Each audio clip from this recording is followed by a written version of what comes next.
So now that we know how to move and how to shoot, we're going to go through and play a first turn of Armoured Digital, give you an idea of how the whole thing sits together. And to help me, I have my lovely wife, Julianne. Hello.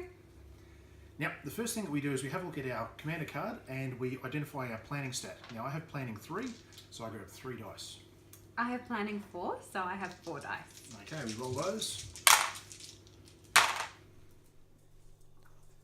So after we've rolled our dice, we then compare all of the dice together and see which is our highest. Now, as you can see here, I have a 5 as my highest dice. So I get to choose 5 cards from my deck to be my hand, like this. Now, Julianne has got 1, 2 6s. So 6 cards from the first 6, and then you get an additional card for every 6 after the first. So she gets to choose 7 cards, like this. So now that we've chosen our hands of orders, next thing we do is our surprise roll. So I have a look at my stat card. I have a surprise of 3, so I grab 3 dice. I also have surprise of 3, so I have 3 dice. Okay, we roll these together. Okay. So there's the surprise roll. As you can see, I've got 2, 5 and a 6, and Julianne's got 1, 3 and 4. So my dice are higher, I get to go first, but because I've got a 5 and a 6, which are both higher than her highest dice, which is a 4, I get to take 2 actions before she takes her first. Okay, so because I've got the 2 dice that got higher than my opponent for surprise, I get to play 2 orders first up, and I'm going to start with a move on my wolf. In order to send an order, it has to come from your command vehicle and be sent to something within communications range. The comms range is determined by the comms stat of the vehicle. The Centaur command vehicle has a comms of 4, which gives me 16 inches, 4 times 4. So I think I'm well within 16 inches to get to the wolf. Yep, easily. So I transmit the move order to the wolf. It has a mobility of 4, which gives me 12 inches of movement. So I'm going to move him up to there. There we go. Take the move card with him. It's good to keep the cards on the table after you've played them. That way you can keep track of what each unit's doing during the turn. Okay, so I take my second order now. Normally my opponent would get to play one now, but it's my second order. And I'm going to play a red line on my rhino here. So normally his mobility is 3. Now it's been increased to 4 for the red line. And that gives me 12 inches worth of movement, which I can take up to there. And then at the end of his movement, I roll the dice. On a 6, he suffers mobility damage. And he does.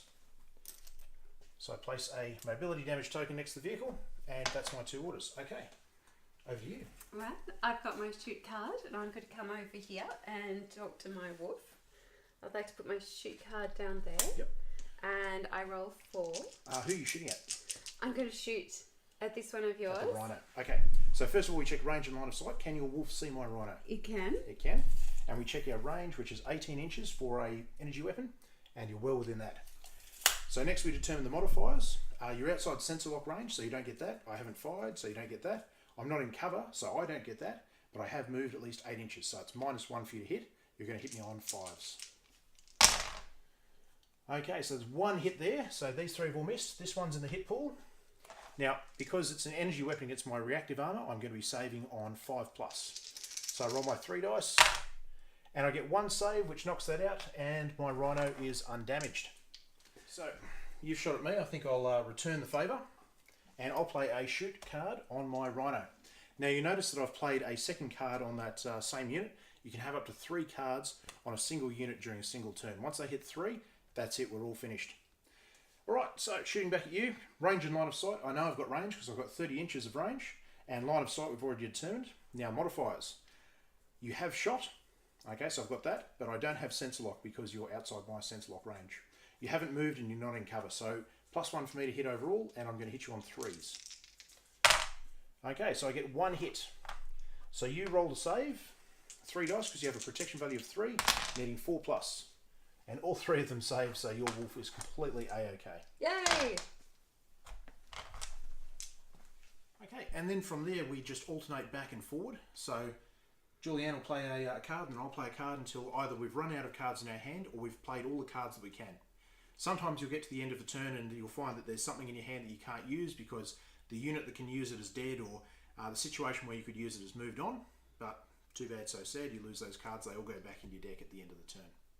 And if you're playing the basic game, that's the end of the turn. We then roll on into turn 2 and we go through that whole command phase again.